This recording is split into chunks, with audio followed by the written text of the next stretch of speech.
몇 명의 크리스찬들이 광야를 여행하고 있었습니다. 그러다가 그 사람들이 너무 더워서 작은 나무 밑에 가서 그늘에서 쉬고 있었습니다. 말이 나머지 그 주변에서, 만약에 우리 주변에서 그런 나무를 본다면 아마 덤불이라고 부를 만한 그렇게 약 150cm 정도의 작은 나무들이었습니다. 한번 그 사진을 보여주실까요? 이렇게 작은 나무들 밑에 들어가서 한 사람씩 한 사람씩 그늘 밑에 겨우 숨어서 이 햇볕과 그리고 무더위를 피하고 있었습니다. 그런데 얼마 지나지 않아서 저쪽을 보니까 한 소녀, 한 12살 정도로 보이는 소녀가 양떼를 몰고 지나가다가 너무 더우니까 저 나무 밑에, 저런 나무 밑에 혼자 들어가서 그늘을 피해서 있었습니다. 그 소녀를 보니까 몸은 다 햇볕에 여전히 나와 있었는데 머리와 어깨 정도만 겨우 그림자 안에 들어가 있었습니다. 아주 작은 그림자였지만 소녀가 길을 가다가 잠시 쉬어가기에는 충분한 그림자였던 겁니다. 우리도 인생을 살다 보면 햇볕이 내려쬐고 무더운 그런 광야를 지날 때가 있습니다. 사람 관계가 무너지기도 합니다. 건강이 무너지기도 합니다. 또 사랑하는 사람을 잃게 되기도 합니다. 그래서 광야로 들어갈 때가 있습니다. 그런데 그렇게 광야를 걸을 때 하나님께서는 우리에게 이렇게 말씀하십니다. 시편 121편 5절 말씀 우리 같이 한번 읽겠습니다. 시작. 여호와는 너를 지키시는 이시라. 여호와께서 내 오른쪽에서 내 그늘이 되시나니. 하나님께서는 너의 오른쪽에서 항상 그늘이 되어 주신다고 약속을 하셨습니다. 내가 오른손을 펴면 닿을 만한 그곳에 항상 그늘을 주시겠다고 약속을 하셨습니다. 우리는 이 말씀을 보고 하나님께서는 엄청나게 큰 그늘을 주실 것이다 이렇게 생각을 하지만 때로는 굉장히 작아서 겨우 햇볕을 피해갈 수 있는 그런 작은 그늘을 주실 겁니다. 그렇지만 그 그늘이 굉장히 작게 보인다 할지라도 그 그늘은 우리가 잠시 쉬었다가 다시 인생의 여행을 할 수 있도록 그렇게 잠시 쉬어갈 수 있는 충분한 크기의 그늘이라는 사실입니다. 하나님께서 이 말씀을 통해서 우리에게 그늘을 주겠다고 말씀을 하셨습니다. 사실은 이 말씀을 제가 묵상하면서 솔직한 마음으로 이런 생각이 들었습니다. 하나님 언제 제가 필요할 때마다 그늘이 되어 주셨습니까? 제가 필요할 때마다 얼마나 그늘이 필요할 때가 많았는데 하나님 그때마다 침묵하지 않았습니까? 하나님 나 참 그늘이 필요할 때가 많았는데 하나님께서 언제 응답을 주셨습니까? 이렇게 한참 기도하면서 묵상하고 있는데 그때 갑자기 저도 예상하지 못한 하나님의 응답을 받았습니다. 기도하던 제 마음속에 갑자기 사람들의 얼굴에 하나씩 떠오르기 시작했기 때문입니다. 제 가족들의 얼굴이 한 명씩 떠올랐습니다. 그리고 우리 성도들의 얼굴이 한 명씩 떠올랐습니다. 하나님께서는 이 얼굴들을 통해서 저에게 응답을 주신 것이 이것이었습니다. 하나님께서는 하나님이 보내신 사람들을 통해서 너에게 그늘을 주고 있었다. 너에게 보내주신 그 사람 한 명 한 명을 통해서 너에게 그늘이 되어주셨다고 말씀을 하셨습니다. 하나님께서는 하나님의 사람들을 통해서 계속해서 사랑의 그늘을 베푸시면서 우리를 쉬게 하시고 우리를 인도하십니다. 그리고 그 하나님께서는 너가 이제는 나의 손과 발이 되어서 너가 이제는 나의 나무가 되어서 다른 사람들에게 사랑의 그늘을 베풀어 주라고 말씀을 합니다. 하나님께서는 사람들을 통해서 역사하실 뿐만 아니라 하나님께서는 나를 통해서도 다른 사람에게 그늘을 베풀어 주기를 원하시기 때문입니다. 하나님께서는 우리를 통해서 사랑의 그늘을 베풀기를 원하십니다. 그리고 나서 제가 그 응답을 받고 나서 이렇게 기도했습니다. 하나님, 그렇다면 제가 어떻게 사랑의 그늘을 베풀 수가 있습니까? 어떻게 하면 사랑하라는 명령을 실천해야 될 수 있습니까? 그렇게 기도할 때 그 질문에 대한 답을 오늘 본문 고린도전서 13장을 통해서 저에게 응답을 주셨습니다. 우리가 이 13장을 통해서 어떻게 하면 사랑할 수 있을지, 어떻게 하면 서로에게 그늘이 되어줄 수 있을지 알 수가 있습니다. 그래서 우리가 이 사랑장이라고 보통 부르는 고린도전서 13장을 오늘 나눌 텐데 이 말씀을 나누기 전에 반드시 우리가 기억해야 되는 그 사실이 있습니다. 바울이 이 사랑에 대해서 이곳에서 말씀을 했던 이유가 무엇이었냐면 고린도 교회가 분쟁을 하고 있었고 혼란을 겪고 있었기 때문이었습니다.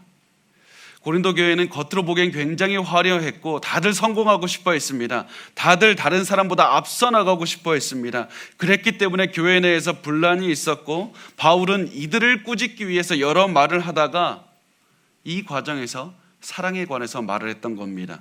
너희가 혼란을 겪고 분쟁하는 이유는 너희가 가장 중요한 것을 놓치고 있기 때문이다. 너희에게 가장 중요한 사랑이 없기 때문에 이렇게 어려움을 겪고 있는 것이다.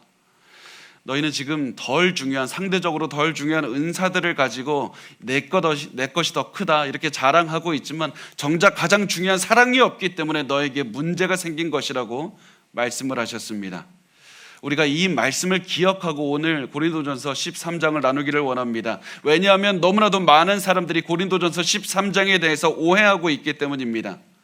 많은 사람들이 이 말씀이 단순히 나에게 감동을 주는 말씀, 내 가슴을 따뜻하게 하는 말씀이라고만 생각합니다. 그래서 이 예수님을 모르는 사람들도 결혼식에서는 고린도전서 13장을 인용하면서 이렇게 감동스러운 말씀이라고 이렇게 생각을 합니다. 그렇지만 바울은 고린도 교회가 이 13장을 읽으면서 들으면서 단순히 가슴이 따뜻해지기를 원하지는 않았습니다. 고린도는 이 교회가 사랑의 말씀을 통해서 교회가 자신의 약점을 보기를 원했고 그리고 깨어나기를 원했다는 사실입니다. 그래서 오늘 우리가 이 말씀을 나누면서 이 말씀을 듣는 우리에게도 이 말씀은 우리를 굉장히 불편하게 만들 겁니다. 우리가 얼마나 부족한지, 우리가 얼마나 잘못 살고 있는지, 우리의 약점이 무엇인지 그대로 드러낼 겁니다. 그러나 이 말씀대로 살 때만 우리가 하나님의 인정을 받을 수가 있고, 우리가 이 말씀대로 살 때만 진정한 사랑을 할 수 있고, 우리가 이 말씀대로 살 때만 다른 사람들에게, 우리가 가장 소중하게 생각하는 그 사람들에게 그늘이 되어줄 수 있다. 이 사실을 반드시 기억하시고 오늘 말씀을 들으셨으면 좋겠습니다. 이 말씀 없이 살면 우리는 인생을 허무하게 낭비할 수 있기 때문입니다. 그래서 우리가 오늘 말씀을 통해서 우리 자신이 변화되는, 그리고 하나님이 원하시는 삶을 사는 시작점이 되기를 원합니다. 오늘 바울이 그래서 고린도 교회에 말하는 13장을 읽기 전에 우선 가장 먼저 12장 31절 이 말씀의 그 전제부터 같이 읽도록 하겠습니다. 시작. 너희는 더 큰 은사를 사모하라. 내가 또한 가장 좋은 길을 너희에게 보이리라. 바울이 말하는 이 내용은 이겁니다. 너희가 지금 다른 여러 가지 은사를 가지고 자랑하고 있지만 너희에게는 가장 중요한 것은 너희 보지 못하고 있다. 너희는 지금 가장 중요한 것을 봐야 된다. 가장 중요한 그것이 바로 사랑이다. 이렇게 말씀을 하고 있는 겁니다. 그래서 우리 고린도전서 13장 1절에서 3절 말씀 우리 같이 읽겠습니다. 시작. 내가 사람의 방언과 천사의 말을 할지라도 사랑이 없으면 소리나는 구리와 울리는 꽹과리가 되고, 내가 예언하는 능력이 있어 모든 비밀과 모든 지식을 알고 또 산을 옮길 만한 모든 믿음이 있을지라도 사랑이 없으면 내가 아무것도 아니요 내가 내게 있는 모든 것으로 구제하고 또 내 몸을 불사르게 내줄지라도 사랑이 없으면 내게 아무 유익이 없느니라. 자, 오늘 말씀을 보면 바울이 사랑을 표현하면서 썼던 그리스 언어가 아가페라는 단어입니다. 이 아가페라는 단어를 썼지만 바울은 다른 단어를 쓸 수도 있었습니다. 에로스는 연인 간의 사랑, 스토게는 가족 간의 사랑, 이거 필리아는 친구 간의 사랑을 나타냅니다. 그래서 바울은 이 세 단어를 사용할 수 있었지만 굳이 아가페라는 단어를 사용했습니다. 그 이유가 무엇이냐면 하나님의 사랑은 인간의 사랑과 다르기 때문입니다. 하나님의 사랑은 가족 간의 사랑과도 다르고 연인 간의 사랑도 다르고 친구와의 사랑도 다르기 때문입니다. 도대체 하나님의 사랑과 나머지 인간의 사랑이 다른 이유가 무엇입니까? 하나님의 사랑과 인간의 사랑이 다른 이유는 굉장히 중요한 차이를 갖고 있습니다. 자, 연인 간의 사랑, 가족 간의 사랑, 친구 간의 사랑이 모두 한 가지 전제를 갖고 있다는 걸 우리가 알게 되는데, 그게 뭐냐면 너가 사랑받을 만한 자격이 있으면 너를 사랑할 것이다. 그렇지만 너가 사랑받을 자격이 없다면, 너가 사랑받을 만하지 않다면 나는 너를 더 이상 사랑하지 않을 것이다. 이것이 바로 인간의 사랑입니다. 아무리 친구 간의 우애가 깊고 아무리 가족 간에 사랑하는 그 마음이 깊더라도 서로 미워하기 시작하면 더 이상 사랑하지 않게 됩니다. 헤어지게 됩니다. 그렇지만 하나님의 사랑은 받을 가치도 없고 자격도 없는 자에게 주어지는 것이 하나님의 사랑입니다. 하나님의 사랑은 사랑받을 자격이 없는 저 같은 사람, 우리 같은 사람에게도 주어지는 것이 하나님의 사랑입니다. 그래서 하나님의 사랑은 단순히 좋은 감정을 뜻하지 않습니다. 하나님의 사랑은 아무리 상대방이 사랑스럽지 못해도 나에게 내 가슴에서 저 사람을 볼 때 좋은 감정이 생겨나지 않아도 그 사람을 사랑하겠다는 의지를 가지고 사랑을 베푸는 것이 하나님의 원하시는 사랑이 됩니다. 하나님께서 절대로 사랑받을 수 없는 나를 사랑하셨으니까 나도 사랑받을 자격이 없는 너를 사랑하겠다. 이런 결단을 가지고 사랑하는 것이 성경이 말하는 사랑이 됩니다. 바울은 우리가 이 사랑이 없으면 우리가 하는 모든 것이 의미를 잃는다고 말씀을 합니다. 우리가 그 하는 어떤 위대한 일도 이 사랑을 대체할 수가 없고, 우리가 가지고 있는 어떤 능력도 사랑을 대체할 수가 없고, 어떤 은사도 사랑을 대체할 수가 없는 겁니다. 고린도 교회 성도들은 방언이 대단하다고, 가장 높다고 생각했습니다. 그렇지만 바울은 너희가 아무리 방언을 한다고 할지라도 사랑이 없으면 소용이 없다. 너희가 사랑이 없다면 사람이 할 수 있는 가장 위대한 소리, 천사의 말을 한다고 할지라도 사랑이 없으면 하나님께서 보시기에 꽹과리와 같다. 다시 말하면 듣기 싫은 소리다. 아무리 너희가 위대한 말을 한다고 할지라도 사랑 없이 말하면 하나님께서는 그 소리 듣기 싫어하신다. 예언을 하고 모든 지식을 가지고 있고 기적을 행한 믿음을 가지고 있고 모든 재산을 기부하고 때로는 예수를 위해서 순교를 한다고 할지라도 사랑이 없으면 하나님께서 보시기엔 듣기 싫은 소음에 불과하다는 겁니다. 아니, 어떻게 그렇게 말할 수가 있습니까? 만약에 내가 전 재산을 기부했다면, 아니 내가 순교까지 했다면 하나님 그거 대단한 것 아닙니까? 하나님 인정해 주셔야 되는 것 아닙니까? 그게 사랑했다는 증거가 아닙니까? 왜 이것을 듣기 싫은 소리라고 말씀하십니까? 그 이유가 무엇이냐면 우리는 아무리 겉으로 보기에 거룩해 보이는 일들을 한다고 할지라도 사랑 없이 할 수 있기 때문입니다. 우리는 순교한다고 할지라도 하나님이나 성도를 사랑하지 않고 나 자신의 명예를 위해서, 아니면 어떤 가슴속에 있는 죄책감을 해결하기 위해서 순교할 수도 있고 재산을 기부할 수도 있습니다. 그래서 하나님께서는 너희가 사랑 없이 했다면 그것은 하나님께서 보기에 아무것도 아니다. 바울은 고린도 교회의 문제는 은사도 아니고 능력도 아니고 사랑이라고 말을 하는 겁니다. 사랑의 부재가 문제라고 말합니다. 너희의 문제는 능력이 부족한 것, 은사가 부족한 것, 지식이 부족한 것도 아니라 사랑이 부족한 것이다. 그리고 저는 확신합니다. 우리 대한민국에 있는 모든 가정들, 그리고 모든 교회들을 볼 때 우리 교회를 포함해서 어떤 가장 큰 문제가 있다면 큰 문제의 가장 첫 번째가 바로 사랑이라는 사실입니다. 대한민국의 어느 가정에 가든지 어느 교회에 가든지 능력이 없어서 문제가 일어나는 경우는 없습니다. 다만 모든 문제는 사랑이 없어서 생기는 겁니다. 사랑이 없어서 분쟁이 일어납니다. 사랑이 없어서 하나님을 바라보지 못합니다. 그래서 우리는 계속해서 돌아봐야 됩니다. 우리의 가정과 우리의 교회와 우리가 속한 어떠한 공동체든지 사랑이 있습니까? 우리가 진정으로 돌아봐야만 됩니다. 이때 우리가 이런 생각을 할 수 있습니다. 맞습니다. 우리의 가정에 사랑이 없고 우리 교회에 사랑이 없는 이유는 제 남편과 내 아내와 내 부모와 내 자식과 내 형제와 내 자매가 사랑이 없기 때문에 그렇습니다. 그렇지만 우리는 그렇게 말해야 될 것이 아니라 우리에게 계속해서 바울이 이 말씀이 우리에게 도전하고 있는 것은 너는 사랑했는가? 다른 사람 말고 너는 사랑했는가? 그 질문에 대해서 대답을 하라는 사실입니다. 하나님께서 사랑받을 자격 없는 나를 위해서 사랑한 것처럼 너도 그 사랑받을 자격 없는 사람들을 너는 사랑하고 실천하고 있는가?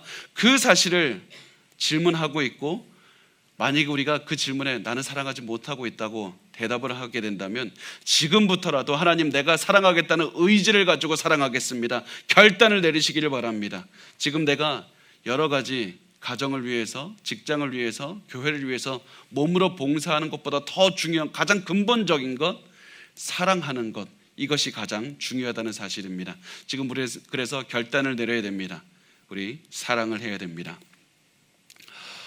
이 말씀을 한 다음에 바울은 4절부터 7절까지 구체적으로 사랑의 여러 가지 특징에 대해서 설명을 하게 되는데, 우리가 이제 4절부터 7절까지 말씀을 나누기 전에, 특징에 대해서 나누기 전에 반드시 우리가 기억할 것이 있습니다. 그것은 바울의 이 사랑에 대한 말씀을 잘 보면 동사로 다 기록을 했다는 사실입니다. 헬라어를 보면 오히려 더 그것이 극명하게 잘 드러납니다. 바울은 사랑을 명사나 형용사가 아니라 동사로 표현을 했습니다. 그 이유가 무엇이냐면, 사랑은 단순히 내 가슴속에 품는 감정이 아니라 의지로 표현하는 것이기 때문입니다. 내 행동으로 드러나야 되는 것이기 때문입니다. 사랑은 절대로 내 가슴속에서 잠깐 생겼다가 사라지는 따뜻한 감정이 아니라 사랑대를 위해서 결단을 내리고 내가 행동하겠다는 그 결단이기 때문입니다. 그래서 이제부터 바울이 이 말하는 사랑의 특징들에 대해서 우리가 짧게 하나씩 나누도록 하겠습니다. 우리 4절부터 같이 읽겠습니다. 4절 시작. 사랑은 오래 참고, 사랑은 온유하며, 시기하지 아니하며, 사랑은 자랑하지 아니하며, 교만하지 아니하며. 자, 우선 사랑은 오래 참는다고 했습니다. 이 말은 쉽게 얘기하면 사랑은 화를 내는데 아주 오래 걸린다. 사랑하면 상대가 아무리 나를 화나게 해도 참아낸다는 말입니다. 그렇다고 억지로 내가 참을 수밖에 없으니까 내가 참는다는 그 말이 아니라, 분명히 나에게 복수할 힘이 있고 나도 같이 화낼 힘이 있지만 그럼에도 불구하고 내가 복수하지 않고 같이 화내지 않고 끝까지 참아낸다, 이런 말씀이 되겠습니다. 그 다음은 사랑은 온유하다고 했습니다. 온유하다는 말은 상대방이 나를 악하게 대해도 내가 끝까지 선하게 대한다. 상대방이 나에게 힘들게 한다 할지라도 나는 거기에 복수하지 않고 나는 선하게 대할 것이다. 분명히 나도 똑같이 화나게 할 수 있고 똑같이 악하게 대할 수 있지만, 나도 똑같이 내 권리를 주장할 수 있지만, 그럼에도 불구하고 나는 예수님께서 온유하셨던 것처럼 나도 당신을 선하게 대할 것이다, 이렇게 결단을 내리고 끝까지 온유하게 선하게 반응을 보이는 것이 됩니다.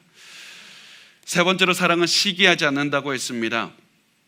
사랑하면 다른 사람이 내가 갖고 싶은 것을 가졌을 때, 나보다 더 잘 나가는 것 같을 때 시기하게 되지만 절대로 시기해서는 안 된다고 말씀을 합니다. 그 사람이 나보다 더 승진하는 것 같고 나보다 더 좋은 점수를 받는 것 같고 저 사람의 자녀들이 내 자녀보다 더 잘 나가는 것 같을 때, 그럼에도 불구하고 절대로 시기해서도 안 된다고 말을 합니다. 자, 우리 가운데 한번 생각해 봤으면 좋겠습니다. 왜 사랑에 대해서 얘기하는데 갑자기 시기하지 말라, 굳이 이 말을 넣은 이유가 무엇입니까? 시기하는 마음을 가지고 있으면 절대로 상대방을 위해서 행동할 수 없게 되고 사랑할 수 없게 되기 때문입니다. 시기하는 사람은 절대로 사랑할 수가 없게 됩니다. 그래서 여러분의 마음에 시기심이 생긴다고 한다면 당장 그 마음을 버려야 됩니다. 어떤 분이 이렇게 말할 겁니다. 아니, 내 마음에 갑자기 시기심이 생기는 거 어떻게 합니까? 갑자기 내 마음속에 저 사람을 보고 시기심이, 질투가 생기는 것을 어떻게 하란 말입니까? 여러분, 저도 알고 있습니다. 시기심은 나도 모르게 생기는 겁니다.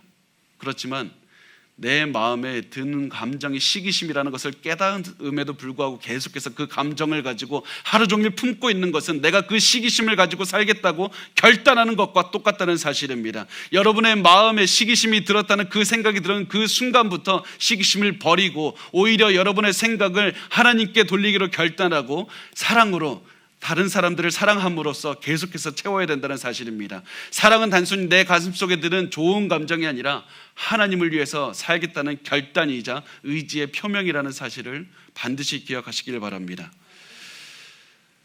그렇지 않으면, 사랑하지 않으면 우리가 지금 하는 모든 일들이 다 하나님 앞에서 헛수고가 되기 때문에 그 생각을 해서라도 우리가 어떻게 해서든지 시기심을 버리고 사랑해야 됩니다.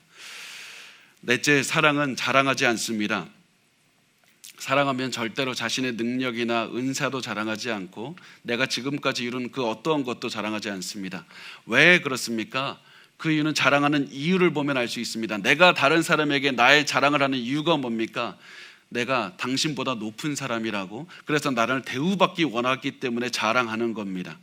내가 당신보다 더 높이 올라가고 싶기 때문에 자랑하는 겁니다. 그렇지만 우리가 자랑할 때, 우리가 자랑을 하는 그 말을 하는 그 순간 하나님께서는 우리가 지금까지 했던 그 모든 것들을 돌아보지 않으신다는 사실을 기억하셨으면 좋겠습니다. 자랑을 하는 그 순간 우리가 지금까지 노력한 모든 것들은 다 헛수고가 된다는 사실입니다. 다섯 번째, 사랑은 교만하지 않습니다. 교만은 자기 자신을 아주 중요한 사람으로 여기고 나를 어디를 가든지 나를 가장 중요한 사람으로 대우해달라고 하는 마음으로 행동하는 것입니다. 내가 중요해지는 것이 교만입니다. 그렇지만 사랑이 무엇입니까? 다른 사람을 중요하게 여기고 내가 낮아지는 것이, 그리고 그것이 사랑입니다. 사랑은 다른 사람보다 나를 더욱더 낮추고 다른 사람을 중요하게 여기는 겁니다. 그래서 사랑하는 사람들의 특징은 계속해서 나를 낮추고 또 낮추고 또 낮춘다는 사실입니다. 자, 5절 말씀 계속해서 같이 읽겠습니다. 시작. 무례히 행하지 아니하며 자기의 유익을 구하지 아니하며 성내지 아니하며 악한 것을 생각하지 아니하며. 자, 사랑은 무례하게 행동하지 않는다고 합니다. 다른 말로 하면 사랑은 공손하고 예의 있게 태도를 취한다, 행동을 한다. 상대방에 대해서 마음대로 행동하지 않는다. 왜냐하면 사랑하는 사람은 절대로 자기가 원하는 대로 마음대로 행동할 수 없기 때문입니다. 왜냐하면 그런 행동을 하는 것은 사랑이 아니라 교만의 행동이기 때문입니다. 그래서 누구든지 그 행동만 보더라도, 저 사람의 삶만 보더라도 그 사람이 사랑하는 사람인지 아닌지 알 수 있다는 사실입니다. 그 다음에 사랑은 자기의 유익을 구하지 않는다고 했습니다. 다른 말로 하면 사랑하면 자신의 이득이 아니라 다른 사람의 이득을 위해서 행동한다는 겁니다. 내가 어떻게 하면 하나님께 영광 돌릴 수 있을까? 내가 어떻게 하면 다른 사람들에게 도움을 주면서 살아갈 수가 있을까? 이 생각으로 매일매일 살아가는 겁니다. 어떤 분은 이 말을 들으면서 이렇게 생각할 겁니다. 내가 일주일에 한 번 봉사합니다. 내가 하루에 1시간 봉사합니다. 그것으로 충분하지 않습니까? 그렇지만 하나님께서 말씀하시는 것은 내 삶 전체를 다른 이들을 사랑하면서 채워야 된다. 너의 라이프 스타일 자체가 다른 사람의 이득을 구하는 것이어야 된다. 너의 생각 자체가 어떻게 하면 너의 가정과 너의 교회와 너의 공동체와 모든 사람들의 유익을 구하면서 살아갈 수 있을까? 이 생각을 하면서 살아가는 것이다. 이것을 말씀을 하고 있습니다. 여덟 번째, 사랑은 화내지 않습니다. 우리 주변에 보면 우리를 화나게 만드는 환경도 있습니다. 짜증나게 만드는 사람들도 있습니다. 그래서 우리가 생각만 해도 화가 나는 사람들이 있을 겁니다. 그렇지만 성경은 말씀합니다. 사랑하면 화내지 말아야 된다. 여러분 잘 기억하시기 바랍니다. 사랑하면 화내지 않는다. 이 말씀을 잘 기억하면, 잘 곱씹어 보면 어떤 의미가 되냐면, 우리가 화내는 이유는 상대방 때문이 아니라 나 때문이라는 겁니다.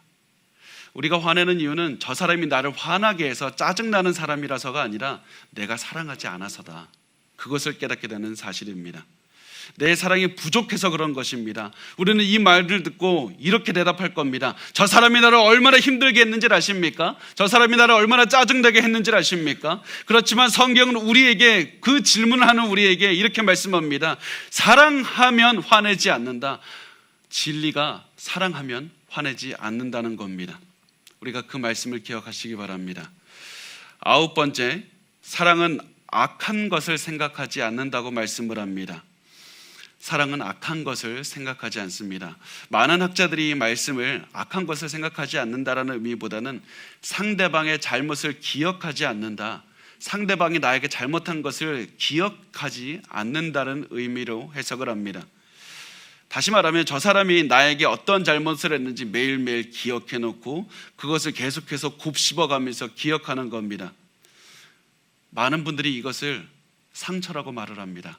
내가 상처를 갖고 있습니다. 내가 저 사람이 나에게 어떻게 했는지 내가 상처를 갖고 있어서 그 사람이 10년 전에 한 것을 내가 계속해서 곱씹어서 아직도 내 가슴이 아픕니다. 많은 사람들이 상처라고 얘기를 하면서 평생 그 과거의 노예로 살아가게 됩니다. 여러분, 그렇지만 우리가 잘 생각해 보면 상대방이 나에게 어떤 짓을 했는지 다 기억하고 있는데 어떻게 그 사람을 사랑할 수가 있습니까? 만일 여러분에게도 어떤 사람이 여러분에게 잘못한 그 기억을 계속해서 간직하고 있다면 여러분 오늘 결단을 내리시고 그 기억을 지워버리시기로 바랍니다. 상대방이 여러분에게 어떠한 잘못을 했는지 그 일을 그만 기억해야만 됩니다. 어떤 분들은 또 이렇게 말씀하시겠죠. 그 일이 계속 생각나는데 어떻게 합니까? 나도 모르게 생각이 나는데 어떻게 합니까? 그렇지만 사랑은 사랑하려는 의지를 가지고 행동을 하는 것입니다. 만약에 여러분에게 그 사람이 나를 힘들게 한 여러 가지 생각이 계속 나거든 그 생각을 의지로 버려버리시고 하나님을 사랑하는 마음으로 채우기 위해서 기도하시고 다른 사람들을 위해서 여러분 사랑하는 마음으로 가득 채우시기로 결단하시고 기도하시고 행동하셨으면 좋겠습니다. 이제 옛 상처를 그만 생각하고 의지를 가지고 하나님의 사랑을 실천할 수 있는 생각으로 바꿔야만 됩니다. 그것이 하나님께서 우리에게 원하시는 사랑의 모습입니다. 자, 우리 6절 말씀 같이 읽겠습니다. 6절 시작. 불의를 기뻐하지 아니하며 진리와 함께 기뻐하고. 사랑은 불의를 기뻐하지 않습니다. 왜냐하면 사랑의 기본적인 속성이 무엇이냐면 상대방이 선을 행하기를 원하는 것이 사랑입니다. 상대방이 알아서 자기 아래서 살다가 그냥 죽도록 내버려 두는 것이 사랑이 아니라 상대방은 항상 잘 살기로 불의한 일, 나쁜 일로 빠져들지 않고 항상 좋은 일로만 선하게만 예수 그리스도를 사랑하는 길로만 가기를 기뻐하는 것이 사랑의 속성이기 때문입니다. 그래서 우리는 상대방이 잘못되는 것, 상대방이 잘못된 일을 겪었다는 소식을 듣고 절대로 기뻐해서는 안 됩니다. 사실은 우리가 이렇게 말하지 않을까요? 저는 다른 사람이 잘못되는 것을 보면서도 기뻐한 적이 없습니다. 저는 다른 사람이 나쁜 일을 하는 것을 보면서도 나는 기뻐한 적이 없습니다. 그러니까 나는 이 말씀에서 자유롭습니다. 과연 그럴까요? 제가 굉장히 존경하는 앨리스터 맥이라는 그 영국의 목사님이 계신데 그분이 이렇게 말씀을 하십니다. 그리스도인들도 다 불완전한 인간이기 때문에 세상 사람들처럼 다 그 죄인의 마음을 가지고 있고 다른 사람이 잘 안 되는 것을 기뻐하는 마음을 갖고 있습니다. 다만 그것이 어떻게 표현이 되냐면 바로 제일 가장 잘 드러날 때가 바로 그리스도인들이 소문을 낼 때라는 겁니다. 많은 크리스찬들이 내가 기도 제목을 나눌 게 있습니다. 저 사람을 위해 기도합시다. 이런 마음으로 다른 사람의 결점이나 단점을 나눌 때가 참 많다는 겁니다. 그 말을 하면서 우리가 기도하자는 말은 하지만 사실은 우리가 그 사람을 흉보고 싶어하는 마음, 그 사람이 때로는 잘못돼서 내가 기뻐하는 고소하다는 마음, 나는 그런 고난을 안 겪는다는 그런 안도의 마음을 같이 전한다는 겁니다. 저는 사실 그 말씀을 들으면서 굉장히 공감했습니다. 왜냐하면 저에게도 그런 모습이 있었기 때문입니다. 그래서 저도 이 말씀을 보면서 저의 삶을 돌아봤는데 우리도 다 같이 우리의 마음을 돌아봤으면 좋겠습니다. 우리가 절대로 다른 사람의 안 좋은 모습 그리고 나쁜 소식을 기뻐해서는 절대로 안 되겠고 또 어떠한 소문도 다른 사람에게 내서는 안 되겠습니다. 그것이 사랑하는 모습이 되기 때문입니다. 자, 11번째, 사랑은 진리와 함께 기뻐한다고 말씀을 합니다. 사랑은 항상 진리와 함께 일합니다. 진리 없는 사랑은 존재할 수가 없습니다. 다르게 표현하면 사랑은 절대로 사랑하는 사람이 진리신 예수님을 벗어나는 것 절대로 용납하지 않습니다. 죄를 짓는 것도 기뻐하지 않습니다. 항상 진리의 길로 인도하는 것, 우리 사랑하는 사람들이 예수를 모르고 있다면 그 사람에게 계속해서 예수로 인도하는 것이 사랑하는 사람의 모습이라는 사실입니다. 자, 7절 말씀 우리 같이 읽겠습니다. 7절 시작. 모든 것을 참으며 모든 것을 믿으며 모든 것을 바라며 모든 것을 견디느니라. 자, 이 말씀을 잠깐 띄워주세요. 자, 이 문장을 잘 보면 바울이 모든 것을 참으며 이렇게 시작했고 끝에는 모든 것을 견딘다고 표현을 합니다. 참는 것과 견디는 것은 결국 같은 말입니다. 그래서 바울이 이 말씀을 통해서 어느 누가 힘들게 하더라도 사랑한다면 끝까지 포기하지 않고 견디어주는 것이 사랑이다. 절대로 포기하지 마라. 절대로 포기하지 말고 견디어주라고 말씀을 합니다. 그리고 사랑하면 모든 것을 믿는다라고 말합니다. 이 말씀의 의미는 상대방이 하는 말을 믿어줄 준비가 되어 있어야 된다. 상대방이 너를 그렇게 실망시켰다고 할지라도 절대로 계속해서 의심만 하지 말고 다시 한번 믿어주라. 그렇다고 해서 순진하게 거짓말을 무조건 속아 넘어가라는 얘기가 아니라 상대방이 거짓말이 했다는 사실이 드러나기 전까지는 그래도 진실이라고 믿어주고 끝까지 그 상대방의 말이 맞을 것이라는 가정을 하고 또 다시 믿어주고 또 다시 믿어주라는 겁니다. 마지막으로 사랑은 모든 것을 바란다고 말씀을 합니다. 모든 것을 바란다는 것은 기대한다는 의미가 됩니다.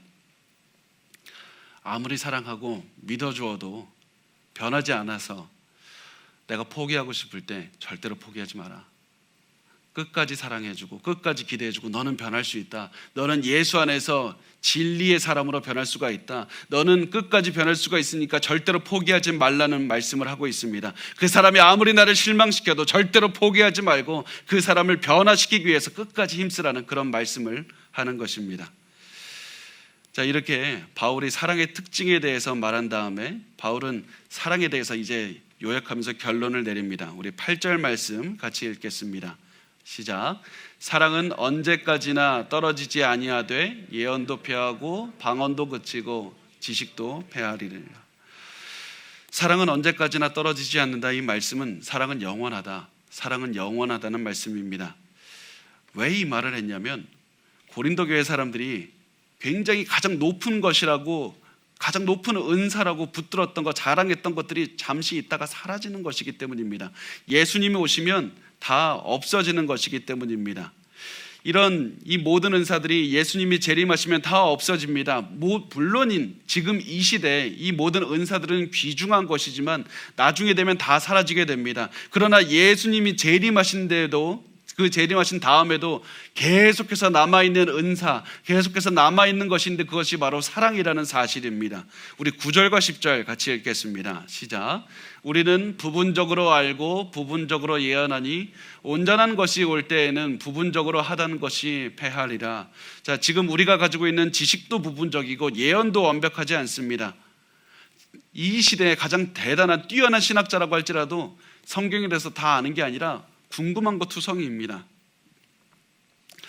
그렇지만 온전한 것이 올 때, 다시 말해서 예수 그리스도께서 재림하시는 그때가 되면 우리는 지금 그 궁금해하고 있는 모든 것들이 다 해결이 될 것이다. 우리가 도저히 이해하지 못하던 그 수많은 것들을 재림하신 예수님의 얼굴과 얼굴을 마주 볼 때 모든 것을 다 깨달아지고 알게 될 것이다. 그러면서 11절에 이렇게 말합니다. 우리 같이 읽겠습니다. 시작.